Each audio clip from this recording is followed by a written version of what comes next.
Hello everyone, good morning and again welcome back to my new blog. চলুন আপনাদের সাথে একটা সুন্দর দিন আমি শেয়ার করছি।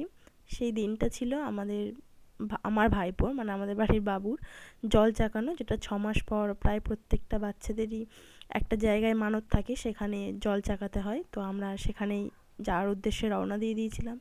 আমরা বেরিয়েছিলাম সকাল 9টা নাগাদ, যেহেতু অনেকটা দূরের রাস্তা, যেতে 2 ঘন্টা মতো লেগেছিল। আমরা সেখানে পৌঁছালাম। ন্যাড়া করতে হয়, কিন্তু এখন সব বাচ্চাদের কেউ তো অনেকে আছে ন্যাড়া করাই না, তো ওকে একটু হালকা চুল কেটে দেওয়া হচ্ছিল। তারপর যে রাস্তা দিয়ে যাচ্ছিলাম গঙ্গা জল ছিটিয়ে ছিটিয়ে যাওয়া হচ্ছিল। তারপর বাবুকে স্নান করানো হলো, ওকে সুন্দর করে সাজানো হচ্ছিল। ও চুপ করে রয়েছে, ভাবছে কেন হচ্ছে, কী হচ্ছে, আমাকে কারা সাজাচ্ছে, এগুলো ভাবছিল। তবে ও কিন্তু পুরোপুরি চুপচাপই ছিল, মানে একটুও কাঁদেনি। যাওয়ার সময় আসার সময় একটুও কাঁদেনি, বরং আমরা খুব টায়ার্ড হয়ে পড়েছিলাম, তবে ও একটুও টায়ার্ড হয়নি।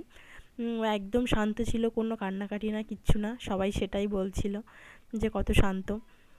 তারপরে যাদেরকে আমরা নিয়ে গেছিলাম তাদেরকে খাওয়ানোর ব্যবস্থা ছিল, তো তারা সবাই সেখানে খাওয়া দাওয়া করছিল।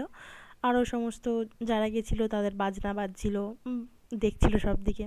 তারপর ওখানে যে দোকানগুলো রয়েছে সবাই সবার মতো একটু ঘুরছিল, জিনিস কেনাকাটা করছিল। প্রচুর দোকান, প্রচুর দোকান, এদিক থেকে ওদিক প্রচুর দোকান। নিজেই হারিয়ে ফেলছিলাম কোথা থেকে কোথায় যাব।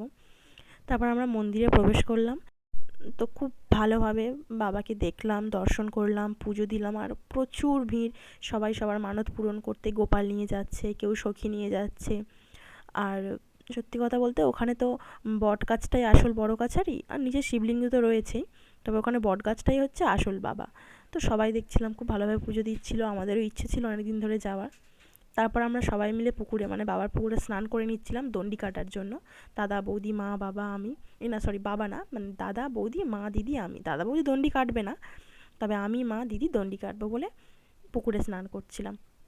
তো সেই দিনটা খুব ভালোভাবে কেটেছিল পুজো দিয়ে। তো আমরা দণ্ডি কাটছিলাম, বৌদি একবার করে আমাদের সবার মাঝখানে বাবুকে দিচ্ছিল পিঠের উপর।